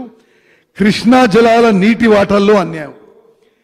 కృష్ణా జిల్లాలో ఉమ్మడి ఆంధ్రప్రదేశ్ కేటాయించిన బచావత్ అవార్డు ఎన్ బ్లాక్ 811 టీఎంసీ ఉంటే మరి గత ప్రభుత్వం పోయి కేంద్రం దగ్గర మాకు 299 టీఎంసీ ఇస్తే చాలు అని చెప్పి వీళ్ళు లిఖితపూర్వకంగా ఒప్పుకొని వచ్చారు. కృష్ణా జిల్లాలో ఉమ్మడి ఆంధ్రప్రదేశ్కు కేటాయించిన 811 టీఎంసీల్లో తెలంగాణకు 299 టీఎంసీలు, ఏపీకి 512 టీఎంసీల పంపిణీకి గత ప్రభుత్వం 2015లో అంగీకరించి ఆ తర్వాత చాలా సంవత్సరాలు కేంద్ర ప్రభుత్వం ఒప్పుకున్న విషయం ఈ సభ దృష్టికి తీసుకొస్తున్నా. అప్పుడు యాడ్హాక్ కేటాయింపులకు అంగీకరించడంతో రాష్ట్రానికి న్యాయపరంగా రావాల్సిన నీటి వాటాలు సాధించుకోలేదు. ఏడాదికోసారి నీటి పంపిణీపై 2 రాష్ట్రాలకు చెందిన మీటింగ్లు జరిగినప్పుడల్లా తాత్కాలిక వాటాలకి ఒప్పందం చేసుకున్నారు. అంటే 512, 299 ఎవ్రీ ఇయర్ రిపీట్ చేసుకున్నారు. కృష్ణా బేసిన్లో తెలంగాణకి పరివాహక ప్రాంత శాతం 68%. దీని ప్రకారం కృష్ణాలో మన పరిధికి సంబంధించిన గెజెట్ నోటిఫికేషన్ వెలువడినప్పటి నుంచి 50% నీటి వాటాలు కేటాయించాలనే షరతు విధించింది. అధ్యక్ష, యావత్ తెలంగాణ ప్రజానికని తెలియజేస్తున్నాం. అసలు తెలంగాణకి కృష్ణా నదీ జలాల్లో 68% రావాలి. 2015 నుంచి కొన్ని సంవత్సరాల పాటు మనం 38%కి ఒప్పుకొని 50% నీటి వాటాలు కేటాయించాలనే షరతు విధించింది. అధ్యక్ష, యావత్ తెలంగాణ ప్రజానికని తెలియజేస్తున్నాం. అసలు తెలంగాణకి కృష్ణా నదీ జలాల్లో 68% రావాలి. 2015 నుంచి కొన్ని సంవత్సరాల పాటు మనం 38%కి ఒప్పుకొని 299 టీఎంసీ ఒప్పుకొని కొన్ని సంవత్సరాల తర్వాత 50-50 షేరింగ్కి వీళ్ళు ప్రతిపాదన పెట్టారు. ఏనాడు కూడా 68% మాకు కావాలి, మాకు హక్కు ఉందని చెప్పి గత ప్రభుత్వం కేంద్రం ముందు ఎక్కడ కానీ మరి స్పష్టం చేయలేదు. అదేవిధంగా మరి కొన్ని అంతర్రాష్ట్ర విషయాలు 2015 నుంచి మొదలు పెట్టుకొని నేను ముందు చెప్పినట్టుగా అనేక సంవత్సరాలు ఈ నీటి వాటాలు ఒప్పుకున్నారు. అప్పటి గౌరవ తెలంగాణ ముఖ్యమంత్రి ఆనాడు మొదటి అపెక్స్ కౌన్సిల్ సమావేశంలో ఇద్దరు ముఖ్యమంత్రులు, కేంద్ర మంత్రి 21 సెప్టెంబర్ 2016 గతంలో ఉన్న అరేంజ్మెంటు అంటే వాళ్ళకి 512 టీఎంసీలు, మనకి 299 టీఎంసీ గత ముఖ్యమంత్రి 21 సెప్టెంబర్ 2016లో ఒప్పుకున్నారు. మళ్ళీ 2020 అక్టోబర్ 6వ తారీఖున కేంద్ర జలశక్తి మంత్రి అధ్యక్షన జరిగిన రెండో అపెక్స్ కౌన్సిల్ సమావేశంలో అప్పటి తెలంగాణ ముఖ్యమంత్రి పాల్గొన్నారు. అదే మీటింగ్లో కేఆర్ఎంబి, జిఆర్ఎంబి అధికార పరిధిని కేంద్ర ప్రభుత్వం నోటిఫై చేస్తుందని నిర్ణయం జరిగింది. 2021 జూలై 15న కేంద్ర ప్రభుత్వం కేఆర్ఎంబి అధికార పరిధిపై గెజెట్ నోటిఫికేషన్ విడుదల చేసింది. ఇదే నోటిఫికేషన్ తేదీ నుంచి ఆంధ్రప్రదేశ్, తెలంగాణ ప్రభుత్వాలు ప్రస్తుతం ప్రాజెక్టులు కొనసాగుతున్న ప్రాజెక్టులు పూర్తి కాగానే వాటి అధికార పరిధిని కేఆర్ఎంబికి అప్పగించాలనే కీలక నిబంధనలు అందులో ఉన్నాయి. కేంద్ర ప్రభుత్వం జారీ చేసిన ఈ నోటిఫికేషన్ను గత ప్రభుత్వం సవాలు చేయలేదు. ఫలితంగా ఈ నోటిఫికేషన్ అమల్లోకి వచ్చింది. దీనికి అనుగుణంగానే కృష్ణా బేసిన్లోని ప్రాజెక్టును అప్పగించేందుకు అప్పటి ప్రభుత్వం మొగ్గు చూపింది. 2021 అక్టోబర్ 21 తేదీన జరిగిన 15వ కేఆర్ఎంబి మీటింగు 2022 మే 6వ తేదీ జరిగిన 16వ కేఆర్ఎంబి సమావేశాలలో ఆనాడు తెలంగాణ రాష్ట్రం ప్రతినిధులుగా పాల్గొన్న Telangana special chief secretary Rajat Kumar గారు, ఈఎన్సి మురళీధర్రావు గారు అందులో పాల్గొని మరి ఈ ప్రాజెక్టులు కేఆర్ఎంబికి అప్పజెప్పడానికి సూచనాప్రాయంగా అంగీకారం తెలియజేశారు. గత ఏడాది పోయిన సంవత్సరం ఫిబ్రవరి 11న అసెంబ్లీలో ప్రవేశపెట్టిన 2023-24 బడ్జెట్లో నీటిపారుదల and command area development department గ్రాంట్ల డిమాండ్ నెంబర్ 33 రాష్ట్ర ప్రభుత్వం సూచనాప్రాయంగా ప్రాజెక్టులు కేఆర్ఎంబికి అప్పజెప్పడానికి ఒప్పుకుంటూ కేఆర్ఎంబికి 200 కోట్ల వన్ టైం సీడ్ మనీ ఇచ్చేందుకు బడ్జెట్లో మనీ కేటాయించిన విషయం ఈ సభ దృష్టికి నేను మరోమారు మనం చేస్తున్నాను. రాష్ట్రంలో అసెంబ్లీ ఎన్నిక పోలింగ్ రోజు నవంబర్ 30 తారీఖున నాగార్జున సాగర్ ప్రాజెక్టుపై ఏపీ ప్రభుత్వ సాయుధ పోలీసులను పంపించి అక్రమంగా నీటి విడుదల చేసుకుంది. ఈ చొరబాటు ఘటనపై గత ప్రభుత్వం పూర్తి నిశ్శబ్దం వహించింది. మరుసటి రోజున ఇది నేను మొన్న కూడా మాట్లాడినా మరోసారి రిపీట్ చేస్తున్నా. మరుసటి రోజు డిసెంబర్ 1వ తారీఖున అప్పటి ముఖ్యమంత్రి కార్యదర్శి, నీటిపారుదల శాఖ కార్యదర్శి స్మితా సబర్వాల్ గారు కేఆర్ఎంబి చైర్మన్ కు ఈ సంఘటనపై లేఖ రాశారు. శ్రీశైలం, నాగార్జున సాగర్ లాంటి ఉమ్మడి ప్రాజెక్టుల నియంత్రణకు బోర్డుకి అప్పగించడానికి తెలంగాణ సూత్రప్రాయంగా అంగీకరించిన విషయాన్ని ఆ లేఖలో లక్షలాది ఎకరాలకి సాగునీరు అందుతుంది. ఉమ్మడి రాష్ట్రంలో ఎస్ఆర్ఎస్పి దిగువన రామగుండం సమీపంలో నిర్మించిన శ్రీపాద ఎల్లంపల్లి ప్రాజెక్టు మరో అత్యంత కీలకమైన ప్రాజెక్టు. ఎస్ఆర్ఎస్పిలో అంతర్భాగంగా నిర్మించిన lower Maner dam, mid Maner, Yellampalli ప్రాజెక్టులు ఉమ్మడి రాష్ట్రంలోనే పూర్తయ్యాయి. Lower Maneru dam, mid Maneru dam, Yellampalli ప్రాజెక్టులు, ఈ 3 ప్రాజెక్టుల ద్వారా ఇచ్చిన గోదావరి నీళ్లనే గత ప్రభుత్వం కాళేశ్వరం నీళ్లుగా ప్రచారం చేసుకుంది. దేవాదుల ప్రాజెక్టు 2 దశలు పూర్తి కావడంతో పాటు కొంత ఆయకట్టుకి గత ప్రభుత్వాల హయాంలోనే నీళ్లు అందాయి. గత 10 ఏళ్లలో దేవాదుల ఫేజ్ 3 పనులు పూర్తయితే జనగాం ప్రాంతానికి సాగునీరు అందేది. ఉమ్మడి ఖమ్మం జిల్లాలోని రాజీవ్ సాగర్, ఇందిరా సాగర్ ప్రాజెక్టులను సీతారామ ఎత్తిపోతల పేరుతో రీడిజైన్ చేసి 7,000 కోట్లు ఖర్చు చేశారు. దీని కింద ఒక్క ఎకరం కూడా నీళ్లు ఇవ్వలేని విషయం ఈ సభ దృష్టికి తీసుకొస్తున్నా. ఉమ్మడి కరీంనగర్ జిల్లాలో పొరుగు ప్రభాకర్ గారు, ఉమ్మడి కరీంనగర్ జిల్లాలో గౌరవెల్లి ప్రాజెక్టును అక్కడే కూసుకొని పూర్తి చేస్తానని అన్న పెద్ద మనిషి పూర్తి చేయలేదనే విషయం నేను గుర్తు చేస్తున్నా. మహారాష్ట్ర నుంచి ఎస్ఆర్ఎస్పి ప్రాజెక్టుకు నీళ్లు రాకుంటే కాళేశ్వరం నుంచి నీళ్లు రివర్స్ ఎత్తిపోసేందుకు తలపెట్టిన ఎస్ఆర్ఎస్పి పునరుజ్జీవం ప్రాజెక్టు ఫలితం ఇవ్వలేకపోయింది. ఎల్లంపల్లి నుంచి తెచ్చిన నీళ్లను ఎస్ఆర్ఎస్పి కాలువ ద్వారా వివిధ దశల్లో లిఫ్ట్ చేసేందుకు చేపట్టిన ఈ ప్రాజెక్టు అంచనా వ్యయం 2 దాటింది. Doctor BR Ambedkar Pranahita Chevella project రీడిజైన్లో జరిగిన అనర్థాలు. గోదావరి నుంచి ఏటా సముద్రం వైపు పరుగులు తీస్తున్న నీటిని మెట్ట ప్రాంతాలకు మళ్లించాలనే లక్ష్యంతో ఉమ్మడి రాష్ట్రంలో జలయజ్ఞంలో భాగంగా డాక్టర్ బిఆర్ అంబేద్కర్ ప్రాణహిత చేవెళ్ల సుజల శ్రవంతి ప్రాజెక్టును ఆనాటి ప్రభుత్వం తలపెట్టింది. ప్రాణహిత నదిపై ఆదిలాబాద్ జిల్లా తుమ్మడిహెట్టి వద్ద మరి బ్యారేజ్ నిర్మించాలని తలపెట్టారు.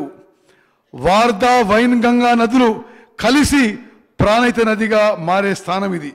ఇక్కడి నుండి 160 టీఎంసీ నీటిని ఎత్తిపోవాలని అప్పటి ప్రతిపాదన.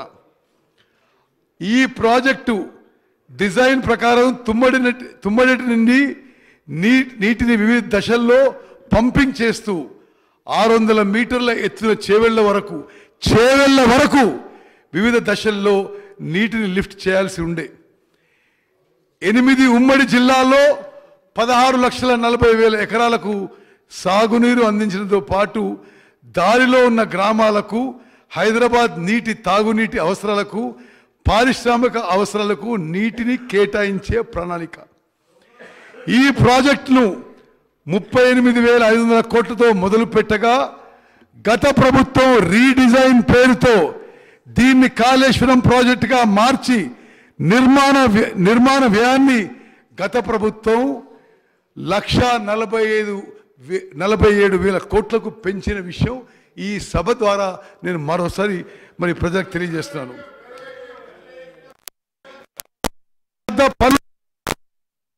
100 కిలోమీటర్ల దిగువన మేడిగడ్డ వద్ద కాళేశ్వరం ప్రాజెక్టును మొదలుపెట్టింది. ప్రాజెక్ట్ సైట్ను 100 కిలోమీటర్ల కిందికి మార్చినప్పటికీ ప్రాణహితలోని వచ్చే వరదపైనే ఆధారపడింది.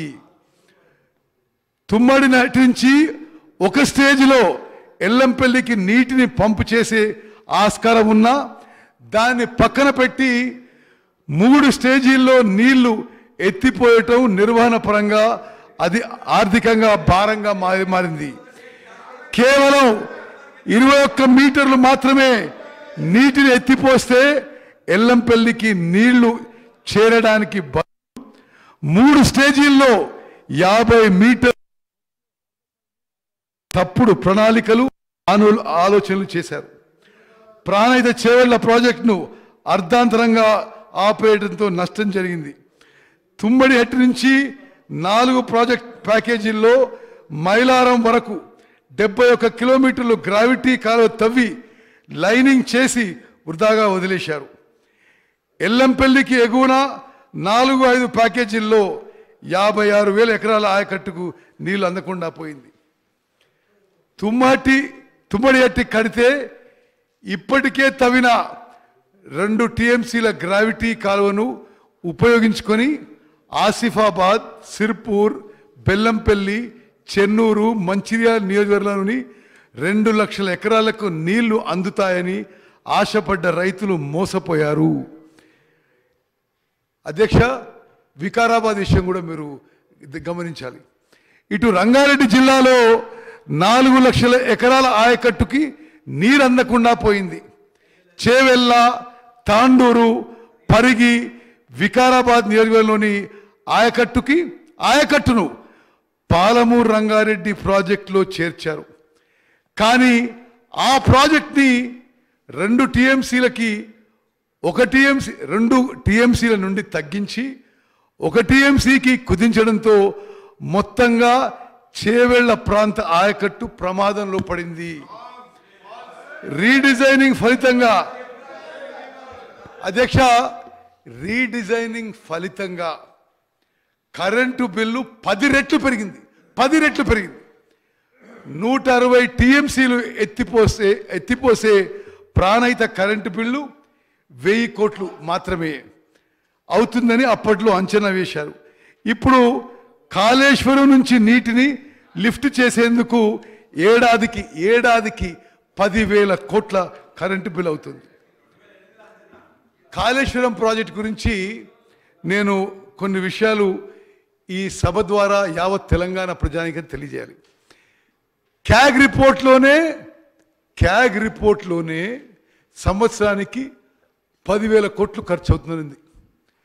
అదీగాక ప్రతి సంవత్సరం ఆర్థిక భారం కాళేశ్వరం ప్రాజెక్ట్ ద్వారా 15,000 కోట్లు. అంటే రాష్ట్రానికి కాళేశ్వరం ప్రాజెక్టు ద్వారా 25,000 కోట్ల ఆర్థిక భారం పడబోతున్న విషయం మరి గమనించాలని రిక్వెస్ట్ చేస్తున్నాను అధ్యక్ష.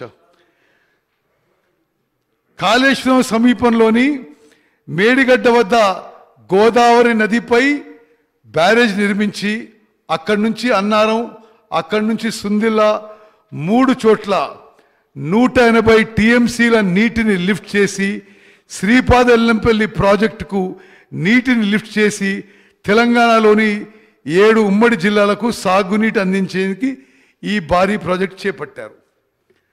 కాలువలు, సొరంగాలు, లిఫ్ట్లు, పంప్ హౌజులు, జలాశయాలు, డిస్ట్రిబ్యూటర్ ద్వారా మొత్తం 19,63,000 ఎకరాలకి సాగునీటి అందించాలని ప్రతిపాదించారు. రికార్డు వేగంతో కట్టినట్లు అద్భుతమని చెప్పుకున్న ఈ ప్రాజెక్టు తెలంగాణ పాలిట గుదిబండగా మారింది. ప్లానింగ్తో పాటు డిజైన్ల లోపంతో ఈ ప్రాజెక్టు 5 ఏళ్లలోనే మూలన పడింది. ఇదేమీ పట్టించుకోకుండా అదనపు టీఎంసీ లిఫ్ట్ చేసేందుకు సిద్ధపడటం అప్పటి ప్రభుత్వపు అనాలోచిత నిర్ణయాలకు అద్దం పట్టింది. గడిచిన ఐదేళ్లలో సుందిల్ల నుంచి 162 టీఎంసీల నీటిని లిఫ్ట్ చేసి 51 టీఎంసీల నీటిని గేట్లు ఎత్తి మళ్ళీ సముద్రంలోకి వదిలేశారు. అంటే ప్రతి సంవత్సరం 180 టీఎంసీ అని చెప్పిండ్రు. 5 ఏళ్ల పాటు పూర్తిగా లెక్కేస్తే లిఫ్ట్ చేసింది 162 టీఎంసీ.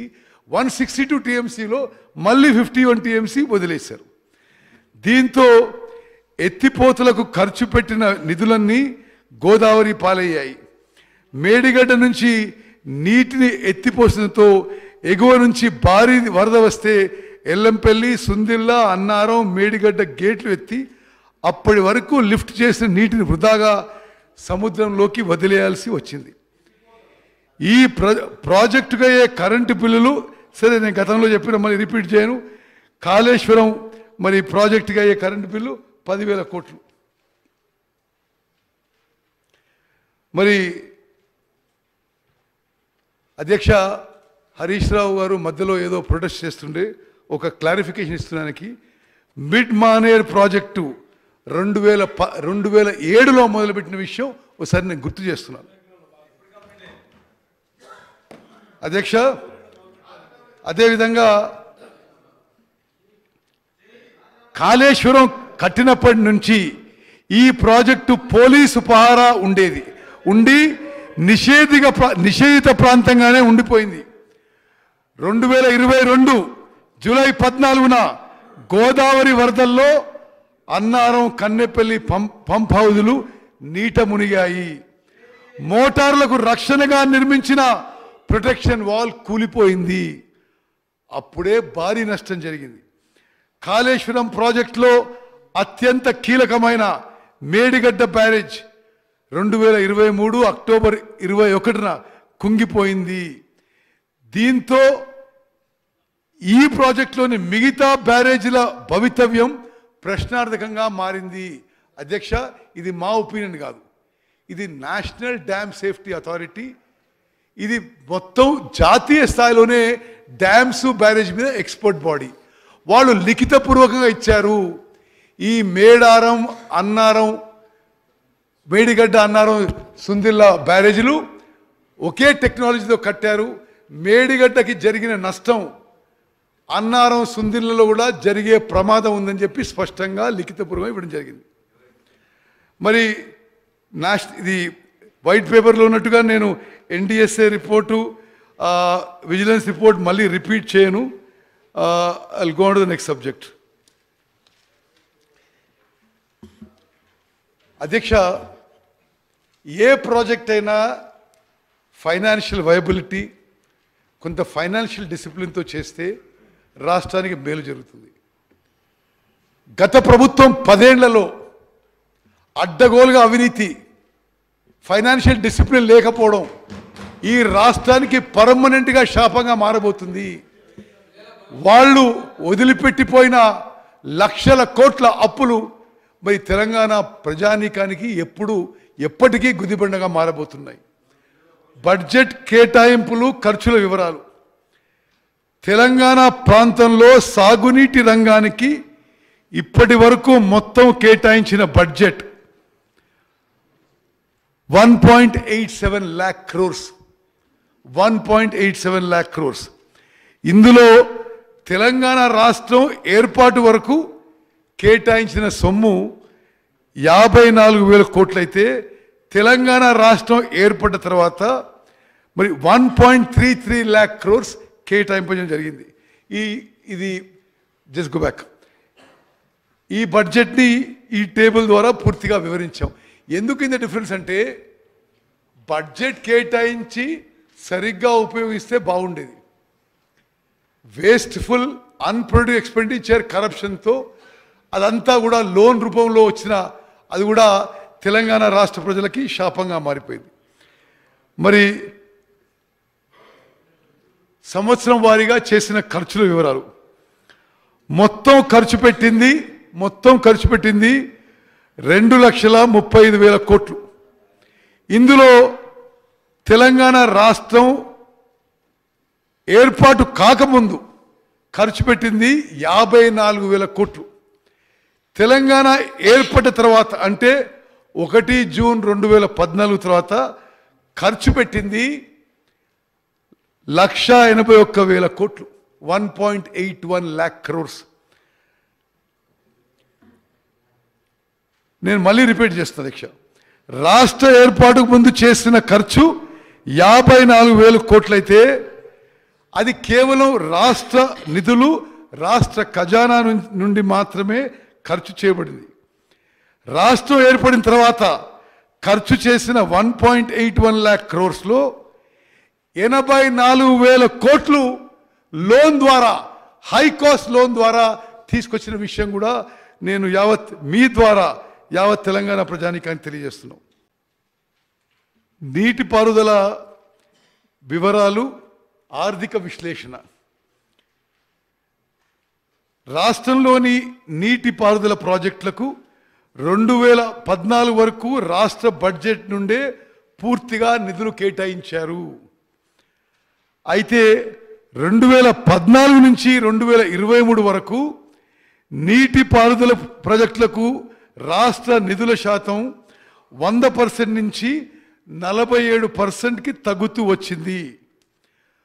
రుణాల నుండి నిధుల శాతం వాటా 2014లో 0% ఉంటే 2023లో 53% పెరిగిన విషయం స్పీకర్ సార్ మీకు తెలియజేస్తున్నాను. రాష్ట్ర ఏర్పాటు తర్వాత బడ్జెట్ కేటాయింపుల్లో నీటిపారుదల శాఖ వాటా 2014 నుంచి 2024 సంవత్సరాల్లో తెలంగాణ జిఎస్డిపి నుంచి నీటిపారుదల ప్రాజెక్టులకు పర్సంటేజ్ వాటాలో క్రమంగా తగ్గుతూ వచ్చింది. మరి మీరు గమనించాలి, 2014 నుంచి 2023-24 వరకు జిఎస్డిపిలో ఇరిగేషన్ శాఖకి పర్సంటేజ్ తగ్గుతూ వచ్చింది. అదేవిధంగా ఈ లోన్ల విషయంలో నేను ప్రత్యేకంగా ఎందుకు ప్రస్తావిస్తున్నానంటే, ఇప్పటి వరకు ఈ ప్రభుత్వం 80 అంటే బడ్జెట్లో కేటాయించింది కాకుండా 84,000 కోట్ల రూపాయల లోన్ తీసుకొచ్చింది. మరి కాళేశ్వరం ప్రాజెక్టుకి 61,000 కోట్లు, పాలమూరు రంగారెడ్డి ఎత్తిపోయి పథకానికి 7,000 కోట్ల రుణం. ఇది కాళేశ్వరం కార్పొరేషన్ కింద. రెండో corporation Telangana state water resources infrastructure development corporation limited. దీని ద్వారా మరి ఇందిరమ్మ మరి ఫ్లడ్ ఫ్లో కెనాల్కి, దేవాదుల ప్రాజెక్ట్కి, సమ్మక్క సాగర్కి, సీతారాం ఎత్తిపోదుల పథకానికి, సీతమ్మ సాగర్కి మరి దీని కింద 15,000 కోట్ల అప్పు. ఈ రెండు మరి పైన కేఐపిసిఎల్ ద్వారా, కింద పేర్కొనబడిన TSWRIDCL ద్వారా మొత్తం గత ప్రభుత్వం 10 ఏళ్లలో 84,000 కోట్ల అప్పు తీసుకొచ్చిన విషయం నేను మనం చేస్తాను. సాగునీటి ప్రాజెక్టుల పేరిట ప్రభుత్వం చేసిన అప్పులు మోయలేని భారంగా మారబోతున్నాయి. ఈ అప్పులు వడ్డీలు కలిపి రాబోయే 10 సంవత్సరాల్లో రాష్ట్ర ప్రభుత్వం 1.35 lakh crores 1,35,000 కోట్ల రూపాయలు చెల్లించాల్సి ఉంటుంది. వీటిలో అసలు 79,000 కోట్లు, వడ్డీ 56,000 కోట్లు. మరి రాబోయే 5 సంవత్సరాల్లో నీటిపారుదల శాఖ వార్షిక రుణభారం అంటే every year irrigation sector has to repay 16,000 కోట్లు అని చెప్పి నేను మనం చేస్తున్నాను. నెక్స్ట్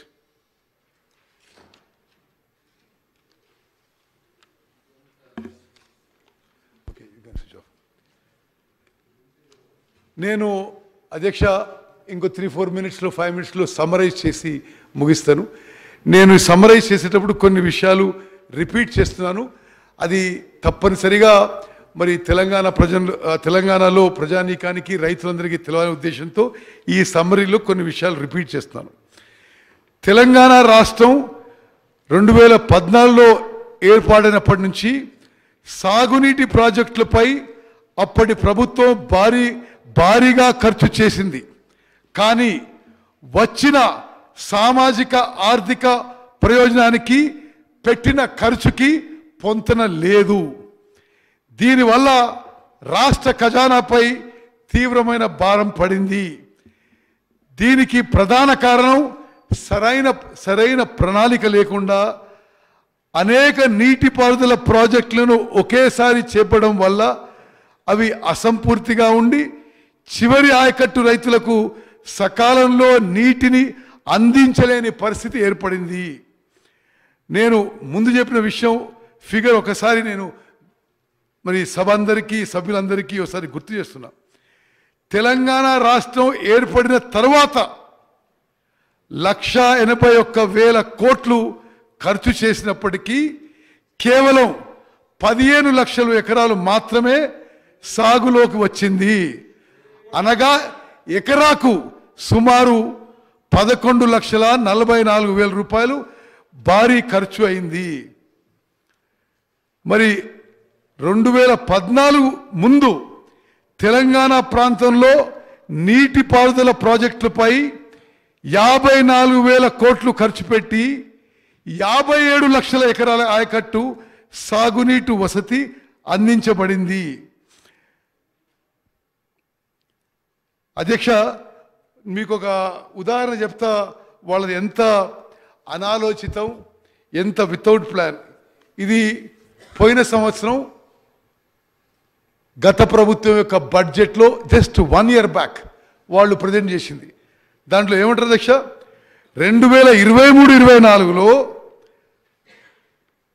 2023-24లో అంటే ఇప్పుడు పూర్తి కావాలి 17.21 లక్షల ఎకరాలు కొత్త ఆయకట్టు సృష్టిస్తామని చెప్పి పోయిన బడ్జెట్ బుక్లో చెప్పారు. వాస్తవంగా సృష్టించాక అధ్యక్ష 17.21 lakh ఎకర్స్ కొత్త ఇరిగేషన్ పొటెన్షియల్ మరి క్రియేట్ చేస్తామని చెప్పి వాస్తవంగా ఎంత క్రియేట్ చేసిండ్రు? 500 ఎకరాలకి అధ్యక్ష.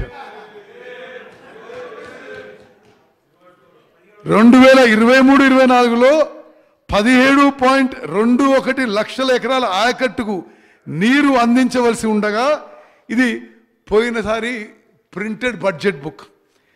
కేవలం 500 ఎకరాల ఆయకట్టు మాత్రమే నీటి సామర్థ్యం సృష్టించగలిగారు. కాళేశ్వరం ప్రాజెక్టుపై ఇప్పటి వరకు మొత్తం 93,872 కోట్ల ఖర్చు చేసి కేవలం 98,590 ఎకరాలు మాత్రమే కొత్త ఆయకట్టుకు నీరు ఇవ్వడం జరిగింది. బ్యారేజీలు, పంప్ హౌజులు, సబ్స్టేషన్లు నిర్మించడం తప్ప రైతుకి నీరు అందించాలనే చిత్తశుద్ధి కనిపించలేదు. ఆయకట్టుకి నీరు అందించేందుకు అవసరమైన డిస్ట్రిబ్యూటర్లు, కాలువలు నిర్మించాలనే ఆలోచన లేకుండా పనులు జరిగాయి. అంతేకాకుండా పాలమూరు రంగారెడ్డి ఎత్తిపోతల పథకం, సీతారామ ఎత్తిపోతల పథకం కింద మరియు సీతమ్మ సాగర్ ప్రాజెక్టు వంటి ఇతర మూలధన వ్యయంతో కూడిన నీటిపారుదల ప్రాజెక్టులపై 36,000 కోట్లు ఖర్చు పెడితే ఇప్పటి వరకు ఒక్కెకరానికి కూడా నీరు అందించలేదు. పాలమూరు రంగారెడ్డి ప్రాజెక్టు, సీతారామ ఎత్తిపోతల ప్రాజెక్టు, సీతమ్మ సాగర్ ప్రాజెక్టు మీద ఖర్చు పెట్టింది 36,000 కోట్లు. కొత్తగా ఆయకట్టు క్రియేట్ చేసింది 0. రీడిజైనింగ్తో పాటు కొత్త ప్రాజెక్టుల ప్లానింగ్ లోపాలు, పాత ప్రాజెక్టుల నిర్వహణకి గత ప్రభుత్వం పట్టించుకోలేదు. దీంతో గత 10 ఏళ్లలో సాగునీటి ప్రాజెక్టుల మనుగడ ప్రశ్నార్థకంగా మారింది. కడెం ప్రాజెక్టు నిర్వహణకు పట్టించుకోకుండా 15వ నెంబర్ గేట్ కౌంటర్ వెయిట్ కొట్టుకుపోయింది. ఆ గేటుని కిందికి దించే అవకాశం లేకుండా పోయింది. దీంతో నీళ్ళని కిందికి వదిలేయాల్సి వచ్చింది. ఫలితంగా ఈ యాసంగిలో ఆ ప్రాజెక్టు కింద 65,000 ఎకరాలకు క్రాప్ హాలిడే ఇవ్వాల్సి వచ్చింది. 2019 అక్టోబర్లో మూసీ ప్రాజెక్టు గేట్ కొట్టుకుపోయింది. ప్రాజెక్టు ఆపరేషన్ను కనీసం పట్టించుకోకపోవడంతోనే ఈ పరిస్థితి తలెత్తింది. అదే ఏడాది డిసెంబర్ 31న వనపర్తి జిల్లాలోని సరళా సాగర్ ప్రాజెక్టు గండిపడింది. సైఫన్ పద్ధతిలో ఏషియాలోనే నిర్మించిన మొదటి ప్రాజెక్టు ఇదే కాగా ప్రపంచంలో రెండోది. దీని నిర్వహణ పట్టించుకోకపోవడంతో ప్రాజెక్టుకు గండిపడ్డది. చారిత్రాత్మక ప్రాజెక్టు, హిస్టారికల్ ప్రాజెక్టుకి గండి పడితే విచారం వ్యక్తం చేయాల్సిన మరి ఆనాటి ప్రభుత్వం పోతే పోయింది, ఇసుక దందాకి పనికొస్తుందని చులకన చేశారు. సరళ సాగర్ ప్రాజెక్టులో గండి పడితే విచారం వ్యక్తం చేయకపోగా పోతే పోయింది, ఇసుక దందాకు ఉపయోగపడుతుందని చెప్పి మరి గత ప్రభుత్వం స్టేట్మెంట్ ఇవ్వడం ఇది చాలా చాలా బాధాకరమైన విషయం. వారి లెగసీ మాకేమిచ్చారంటే, మరి గత టిఆర్ఎస్ ప్రభుత్వం రేవంత్ రెడ్డి గారి ప్రభుత్వానికి ఇచ్చిన లెగసీ కట్టకుండా ఉన్న బిల్లులు 28,412 బిల్లులు ఇరిగేషన్ శాఖలో బిల్లులు కట్టకుండా వదిలేసింది. మరి దాన్ని పూర్తిగా ఆ బిల్లులు కట్టాలంటే 10,455 కోట్లు. ఈ భారీ బకాయిలు చెల్లిస్తే కానీ కొత్త పనులు చేపట్టలేని పరిస్థితి నెలకొన్నది. రాష్ట్రం ఏర్పాటుకు ముందు ఎత్తిపోతల పథకాలకు సంబంధించి 13 లక్షల ఎకరాల ఆయకట్టును రూపొందించడానికి 39,000 కోట్లు ఖర్చు చేశారు. అయితే 2014 నుంచి 2023 వరకు 3 రెట్లు కంటే ఎక్కువ, అంటే 1,33,000 కోట్లు ఖర్చు చేసి 95,000 ఎకరాలు మాత్రమే కొత్త ఆయకట్టును సాగులోకి తీసుకొచ్చారు. నీటి వాటాల విషయంలో కూడా కొత్త టర్మ్స్ ఆఫ్ రెఫరెన్స్ తీసుకురావడానికి వారికి సుమారు 10 ఏళ్ళు పట్టింది. అంటే కేంద్ర ప్రభుత్వాన్ని కొత్త టర్మ్స్ ఆఫ్ రెఫరెన్స్ నీటి వాటా కేటాయింపు డివిజన్ విషయంలో కూడా చాలా ఆలస్యం చేశారు. తెలంగాణ ప్రయోజనాలకు భంగం కలిగించే పోతిరెడ్డి విస్తరణ, రాయలసీమ ఎత్తిపోతల పథకాలను అడ్డుకోలేకపోయారు. నిర్మాణంలో ఉన్న రాయలసీమ ఎత్తిపోతల పథకం పూర్తయితే ఆంధ్రప్రదేశ్కి రోజుకి 9-10 టీఎంసీలు డ్రా చేసుకునే అవకాశం ఉంటుంది. మహబూబ్ నగర్ జిల్లా నివాసి ఒకరు నేషనల్ గ్రీన్ ట్రిబ్యునల్లో పిటిషన్ దాఖలు చేసే వరకు ఆనాటి తెలంగాణ ప్రభుత్వం నిద్ర నటించింది. పర్యావరణ అనుమతులు వచ్చే వరకు పనులు నిలిపేయాలని ఏపీని ఎన్జీటీ ఆదేశించింది. అధ్యక్ష, స్పీకర్ సార్, మరో ముఖ్యమైన విషయం, ఇప్పటికి కూడా ఆంధ్రప్రదేశ్ ప్రభుత్వం రాత్రిపూట ఫ్లడ్ లైట్స్ పెట్టి పనులు చేసింది తెలిసి ఈనాటి గౌరవ ముఖ్యమంత్రి రేవంత్ రెడ్డి గారి ప్రభుత్వం ఎన్జీటీలో ధిక్కరణ పిటిషన్ వేసి పనులు ఆగిపోయేలా చూడాలని మా ప్రభుత్వం ఇరిగేషన్ శాఖ అధికారులని ఆదేశించింది. పోతిరెడ్డిపాడు హెడ్ రెగ్యులేటర్ నుంచి 34 టీఎంసీకి మించి, అంటే చెన్నై నీటికి 15 టీఎంసీ, శ్రీశైలం రైట్ బ్రాంచ్ కెనాల్కి 19 టీఎంసీ, మరి అంతకంటే ఎక్కువ మళ్లించకుండా ఆంధ్రప్రదేశ్ని కట్టడి చేయలేకపోయారు. గత 5 ఏళ్లలో సగటున ఏడాదికి 34 టీఎంసీ పోవాల్సింది 133 టీఎంసీ నీరు మళ్లించడం జరిగింది. పాలమూరు రంగారెడ్డి ఎత్తిపోతల పథకం, డిండి ఎత్తిపోతల పథకం మరియు శ్రీశైలం ఎడమగట్టు కాలువ వంటి కొనసాగుతున్న ప్రాజెక్టులను ఏపీఆర్ఏ 2014 షెడ్యూల్ 11లో చేర్చలేకపోయారు.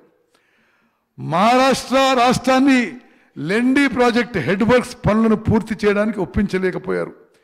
కానీ రాష్ట్రంలో పనులపై 223 కోట్లు ఖర్చు పెట్టారు. అయితే మహారాష్ట్ర భూభాగంలో ప్రధాన పనులు పూర్తి కానందున వల్ల జుక్కల్ నియోజకవర్గంలో రైతులకు 22,000 ఎకరాలకు సాగునీరు అందడం లేదు. చివరిగా అధ్యక్ష, నేను ఒక నిమిషంలో ముగిస్తా. మా ప్రభుత్వ ప్రాధాన్యతలను వివరించి ఈ ప్రజెంటేషన్ ముగిస్తా అని చెప్పి నేను మనవి చేస్తున్నా. ఎత్తిపోతల పథకం, నెట్టంపాడు ఎత్తిపోతల పథకం, కోయిల్ సాగర్ ఎత్తిపోతల పథకం, Kodangal Narayanpet lift irrigation scheme, చిన్న Kaleshwaram project, AMRP SLBC, Sripada Yellampalli project, Indiramma వరద కాలువ, మిడ్ మానేర్, కొమరం భీం, దేవాదుల, గౌరవెల్లి రిజర్వాయర్ ప్రాజెక్టులని ఫాస్ట్ ట్రాక్లో తీసుకొని వీలైనంత తొందరగా పూర్తి చేసే ప్రయత్నం చేస్తున్నాము. డిండి వచ్చింది. సరే, డిండి ప్రాజెక్ట్ కూడా యాడ్ చేస్తాం. సరే, పాలమూరు రంగారెడ్డి ఎత్తిపోతల పథకానికి కేంద్ర ప్రభుత్వం నుంచి నిధులు ఇప్పించడానికి గౌరవ ముఖ్యమంత్రి గారు, నేను కేంద్ర వాటర్ రిసోర్సెస్ మినిస్టర్ షెకావత్ గారిని మరి రిప్రజెంట్ చేయగా వారు పాలమూరు రంగారెడ్డికి ఏబిపి పిఎంకేఎస్వై స్కీమ్లో మరి ఫండ్స్ ఇస్తామని హామీ ఇచ్చారు. ఆ విషయంలో మేము ఫాలోఅప్ చేస్తున్న విషయం నేను మనవి చేస్తున్నాను. తెలంగాణ ప్రయోజనాలకి, తెలంగాణ రైతాంగ ప్రయోజనాలకి మా ప్రభుత్వం కట్టుబడి ఉంది. కృష్ణా నదీ జలాలకు సంబంధించి న్యాయపరంగా రాష్ట్రానికి రావాల్సిన నీటి వాటాను సాధించేందుకు చర్యలు తీసుకుంటాము. నిరాధారణకు గురైన కృష్ణా ప్రాజెక్టులు పూర్తి చేసి దక్షిణ తెలంగాణ ప్రాంతంలో ఆయకట్టుకి సాగునీటిని అందించి రైతులకి అండగా నిలబడతాము. జవాబుదారీతనం, పారదర్శకతో మా ప్రభుత్వం పనిచేస్తుంది. నిర్ణీత లక్ష్యాలను చేరుకునేందుకు చిత్తశుద్ధితో పనిచేస్తుంది. ప్రస్తుతం నీటిపారుదల ప్రాజెక్టు యొక్క పనులు వివిధ దశల్లో పురోగతిలో ఉన్నాయి.